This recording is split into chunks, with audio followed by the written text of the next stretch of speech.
On vous dit souvent qu'il faut pratiquer pour progresser en photographie. Aujourd'hui, je vous explique pourquoi il faut pratiquer.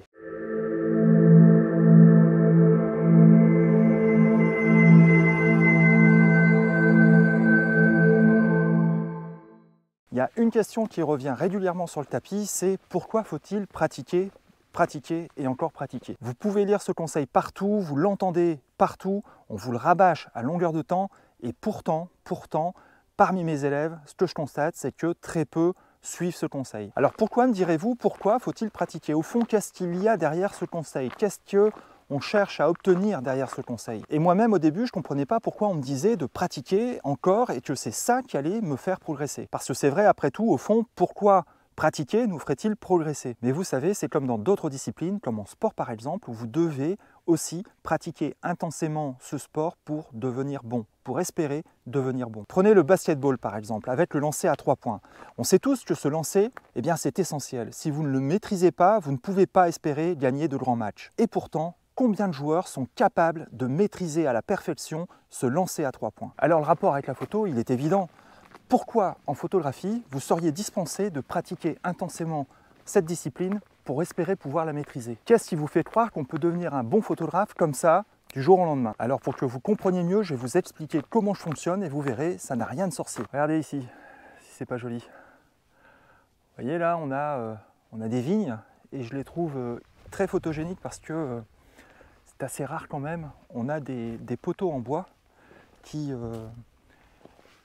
sont non seulement au tout début de la rangée, de la ligne, mais aussi après. Vous voyez, tous les poteaux suivants sont aussi en bois et ça c'est assez rare. On a souvent soit que des poteaux métalliques, soit des poteaux en bois au début de la ligne de vigne et ensuite ce sont des poteaux métalliques qui seront recouverts de toute façon par la vigne après lorsqu'elle va grandir. Mais ici, en plein hiver, on est le 23 janvier, ça se voit en fait, des poteaux métalliques et c'est pas très joli, c'est pas très esthétique.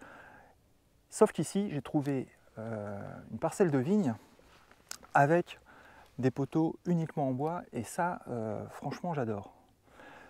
En plus, on a un point de vue, on a une perspective fabuleuse sur la montagne et la lumière commence à être juste parfaite pour faire quelques clichés. Donc vous voyez ici, j'essaye plusieurs choses, plusieurs types de compositions. Je cherche le bon angle, la bonne direction aussi, parce que les rangées de vignes vont dans une certaine direction, vous voyez, et les poteaux sont inégalement éclairés par le soleil. Donc je dois trouver en fait le bon poteau, on va dire, pour faire une belle composition.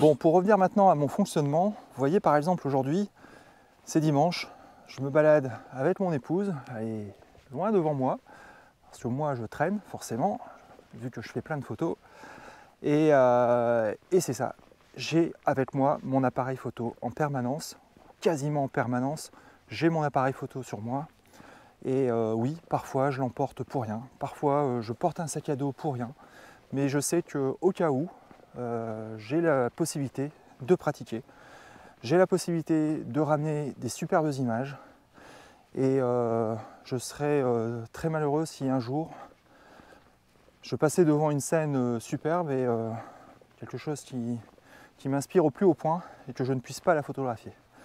Donc mon parti pris, c'est mon choix, je préfère avoir quelque chose qui pourrait m'être inutile plutôt que de passer à côté de quelque chose. Et donc vous voyez, c'est cette attitude qui me permet de pratiquer tout le temps. Parce qu'en fin de compte, derrière la pratique, il y a la répétition des gestes. Et votre objectif, votre but, c'est de maîtriser votre outil, ça, l'appareil photo, jusque dans ses moindres réglages. Tout comme un joueur de basketball devrait maîtriser le lancer à 3 points. Vous voyez, pour continuer dans le sport, je pense à quelque chose et je crois que c'est Bruce Lee qui a dit un jour « Je ne crains pas celui qui a pratiqué 1000 coups de pied, mais je crains celui qui pratique 1000 fois le même coup de pied. » Donc je trouve que l'image est belle, la comparaison est belle, parce que venant d'un maître des arts martiaux comme Bruce Lee, on comprend tout de suite qu'il vaut mieux maîtriser un seul coup de pied que savoir faire moyennement 1000 coups de pied.